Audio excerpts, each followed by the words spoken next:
అమ్మ తిట్టినా నాన్న తిట్టినా ఇంట్లో వాళ్ళు ఎవరైనా ఒక మాట అనుకున్నా ఆ రక్త సంబంధాల్లో కమ్యూనికేషన్లో ఏదైనా చిన్న గ్యాప్ వచ్చినా వాళ్ళ బంధాలు మాత్రం చెక్కు చెదరు.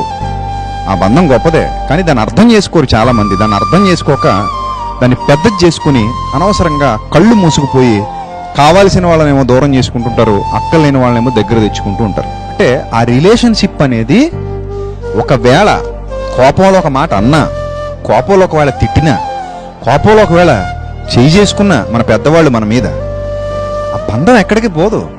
నన్ను ఒక మాట అనేశారు మా వాళ్ళు, నన్ను ఒక మాట అనేశాడు మా నాన్న, నన్ను ఒక మాట అనేశారు మా అమ్మగారు, నన్ను ఒక మాట అనేశాడు మా అన్న, నన్ను ఒక మాట అనేసింది మా అక్క అని అనుకోవడం అంటే అది మూర్ఖత్వమే.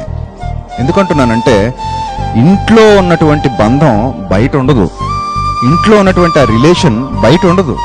సో కాబట్టి కళ్ళు మూసుకుపోయి మన అనుకునే వాళ్ళని ఎప్పుడూ కూడా దూరం చేసుకో.